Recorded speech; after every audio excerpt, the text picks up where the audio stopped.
Executive at Gearbox, Randy Varnell. Welcome to Inside Xbox. Thank you very much. Yeah.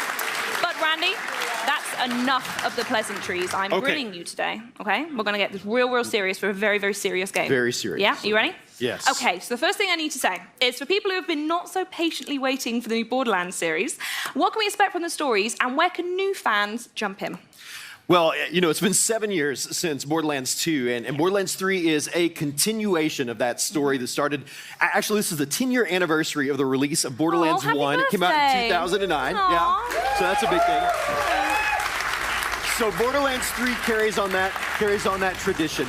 It's a continuation of the story. At the end of Borderlands 2, he left off with a map to the stars, the vault map, talking about new places that vaults will be scattered across the universe. So Borderlands 3, our players get to jump in the roles of new vault hunters and hunt down those vaults across multiple planets in the universe. So for the first time ever in the Borderlands universe, we're going to get off of Pandora and get to other places and hunt down those treasures hidden away in those secret alien vaults. Okay, well, we'll come back to the planets later because you did mention vault hunters, and from my experience, that's always the first thing you do with Borderlands, right? That's right. So recently we saw Flak. Can you tell us more about the Beastmaster's abilities? I'm so excited to talk about Flak. I can tell, you're literally shaking. I am.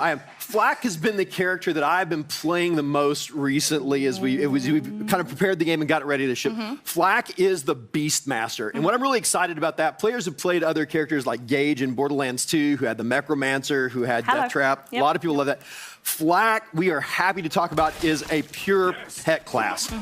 Flak has a choice between 3 different animals that Flak can call out. He's got a jabber, which is kind of a monkey with a gun. There's a spider ant, and then a skag that just rolls around and it's been confirmed we can pet the skag. You can pet the skag, and the skag responds to that. But Flak is really cool. So you have your choice of which pet that you want, and then like we've done with a lot of the Vault Hunters in Borderlands 3, a lot of different ways to customize and make that character your own, right? So not only do you get to choose which pet, but Flak gets to choose on top of that which action skill you use. So Flak has one where you can supercharge the pet. So as the pet's out and doing things, it's called Gamma Burst. You can make the pet kind of swell up, get all swole, go take down other things. Flak can also do a thing called Rack Attack, where he literally pulls we call it pocket rack.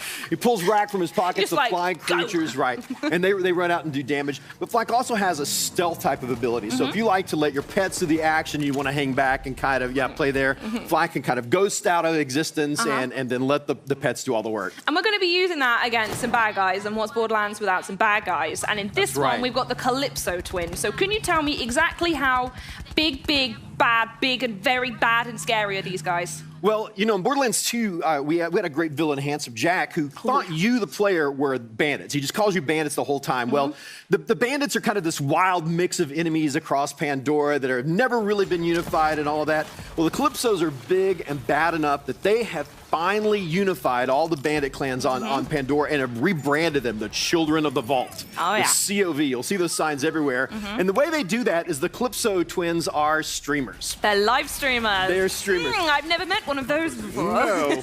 And no one in mind when we made the Calypso twins. But no, seriously, we asked with the Calypso twins, what would happen if our super awesome live streamers that have, tons of fans decided to militarize their fan base? Use that influence. That's right, use that. So the Calypso twins kind of want the same thing you want. They want the vault. So from the very beginning of Borderlands 3, the Calypso twins are going to be in your face. They're going to be trying to stop you on that hunt to the vaults to get kind of off the planet to the other vaults. And in great streamer fashion, they're going to be recording and putting those streams back in there, and they're going to ask you all to like, follow, and obey as you follow the cult of the God Queen Tyrene and her brother Troy as they hunt for the vaults in front of you. So really cool enemies. I think people are going to really enjoy them. But man, they are aggressive. And now we're going to have to wrap in a second, but I did want to come back to the planets. In one word, how big is this game? This game is huge. It's definitely bigger than Borderlands 2. We haven't used exact numbers yet because we want to hold out some surprise. In the past, you for said the fans. billions and jillions and billions. Right, but we've already talked about a sort of, you start on Pandora, which we've been before, and there's some good gameplay there. We've talked about Promethea, which is the big city planet, a big urban area with huge buildings, and there's a big corporate war going on between two of our big corporations, Maliwan and Atlas. And then we've also talked at E3 about Eden 6, a big swampy jungle planet. I call it Space Florida or Space Louisiana. You know, it's just full of jungles and dinosaurs and all sorts of stuff. And there might be even some more surprises around the corner, but I don't want to spoil everything. Yeah, that's probably pretty good. These guys are going to get more information later. Let's stop at surprises. Anyway, thank you so much, Randy, for being here. And remember, in case anyone in the room has forgotten. Thank you, guys. Yeah, okay, yeah. This is all for you. Yeah, Borderlands launches on Xbox One on September 13th. But from the game with all of the loot to a game that also has quite a lot of loot, it's time to talk about PUBG. But before we dive into it, let's check out another world premiere. This is PUBG Season 4.